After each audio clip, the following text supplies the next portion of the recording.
के पास आ रहा हूं, कहां इस वक्त आप मौजूद हैं और बजट को लेकर किस तरीके के रिएक्शन सब देखने को मिल रहे हैं?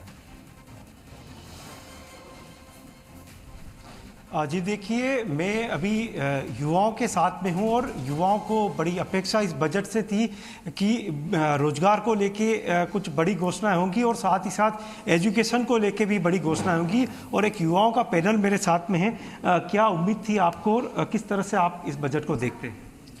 बजट की ठीक थी, मतलब युवाओं के लिए जो रोज़गार था वो तो पूरा नहीं है, मतलब इसमें इतना भी, पर ठीक है कि पीएम आवास योजना जो इन्होंने 80 लाख घर बनाने की जो बात की वो बहुत अच्छी थी।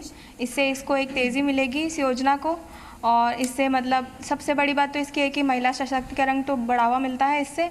और बाकी जो जितने भी लोग हैं जिनको रोज़गार नहीं था, जिनके पास रोज़गार मतलब लेने वाले, उनको रोज़ की मजदूरी मिलेगी, इससे उनका घर बार चलेगा, वो ठीक था। आप क्या कहेंगे? इस बार जो निर्मला जी ने डिजिटल इकोनॉमी को बढ़ावा देने की बात की है उसकी हम उम्मीद भी कर रहे थे और वो बहुत इंपॉर्टेंट भी हो जाता है। इंडिपेंडेंस के 75 ईयर्स के बाद 5G का ज़माना है और डिजिटल इकोनॉमी की जो ग्लोबल वर्थ है वो टोटल $11.5 ट्रिलियन है, जो कि ग्लोबल जीडीपी का 15.5% है। और डिजिटल इकोनॉमी बेसिकली डीमोनेटाइजेशन के बाद बहुत फोर्स में आया है। इससे जो युवा है उसका टाइम बहुत वेस्ट नहीं होता है और हम वर्क फ्रॉम होम इजीली कर सकते हैं। मिडिल क्लास जो लोग हैं उनकी लाइफस्टाइल बढ़ती है। तो डिजिटल इकोनॉमी की जो स्टेप है वो बहुत इंपॉर्टेंट भी है आज के ज़माने में और बहुत ज़रूरी भी थी। आप क्या कहेंगे, किस तरह से उम्मीदों पे खरा उतरा? जी, मैं मानता हूँ कि कीन बेतवा रिवर लिंकिंग प्रोजेक्ट जो चालू किया गया है, जिसका 1400 करोड़ रुपए तय किए गए हैं, जो कि हमारे पूर्व राष्ट्रपति प्रधानमंत्री अटल बिहारी वाजपेयी जी, लेट अटल बिहारी वाजपेयी जी का सपना था। तो इसकी वजह से इरिगेशन में बहुत फ़ायदा होगा और 62 लाख लोगों को पानी मिल पाएगा, जो कि काफ़ी अच्छा है। मैं मानता हूँ 62 लाख लोग बहुत होते हैं। आप क्या कह रहे हैं? एक युवती होने के नाते महिला सुरक्षा की बात की जाती है, बालिकाओं को पढ़ाने के लिए कहा जाता है, उसको लेके आप किस नज़रिए से देखते हैं इस बजट में?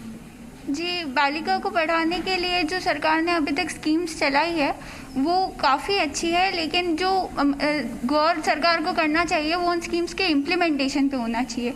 ग्राउंड लेवल पे उनका इम्प्लीमेंट जो हो वो अच्छे से हो। और इस बजट के तहत जो भी स्कीम्स, जैसे कि अभी कोरोना वायरस आया, कोरोना पेंडेमिक आया, उसमें कई लोगों ने अपना आर्थिक कमाई का साधन गंवा दिया, जिस वजह से पढ़ाई पे भी बहुत इफेक्ट पड़ा। तो जो सरकार की स्कीम है economic credit line guarantee scheme, जिसके तहत उन्होंने बहुत सारी कंपनीज़ को 1.1 करोड़ कंपनीज़ को 2.69 लाख रुपए का लोन दिया, जो कि काफ़ी अच्छा था और जिस वजह से लोगों की इकोनॉमी वापस बढ़ेगी। और इस स्कीम को अभी के बजट के तहत मार्च 2023 तक बढ़ाने का प्लान है और 5 लाख करोड़ का इसके तहत कवर किया जाएगा। तो ये काफ़ी अच्छा। कुछ और यूथ भी मेरे साथ में है, आपको क्या उम्मीद थी और क्या कहेंगे, कैसा लगा बजट? जिस तरह से इस बजट में किसान भाइयों के और कृषि की बात की जाए तो देखा जाए कि किसान भाइयों का एमएसपी का जो डाटा है 2.7 लाख करोड़ उनके सीधे खाते में जो ट्रांसफ़र किए जाएंगे, तो ये डाटा बहुत कम किसान भाइयों के लिए है। क्योंकि एक देखा जाए तो ऑल ओवर में कि किसान लगभग पूरे साल में 13-14 लाख रुपए अगर एमएसपी का है तो उसका आंकड़ा बहुत कम शो हो रहा है। और दूसरी बात, अच्छी बात इसमें की जाएगी कि खेती के मामले में तो उनको ऑर्गेनिक जो खेती है, फसल, कीटनाशक और रसायन जो मुक्त कृषि को इसमें बढ़ावा दिया गया। और दूसरी बात की जाए तो किसान भाइयों के लिए जो उपकरण जो महंगे थे, सस्ते थे, और जो महंगे थे उनको थोड़ा सस्ता सा कर दिया गया है। आपको क्या लगता है और क्या राहत जो है वो मिलनी चाहिए थी, जो आपने सोचा होगा कि भाई ये हमको बजट में दिया जाता तो ज़्यादा अच्छा रहता? बजट बहुत अच्छा है इस बार का, और इसमें PLI जो योजना निकाली है उसमें 19,500 करोड़ रुपए निकाले हैं और इससे बहुत फ़ायदा है।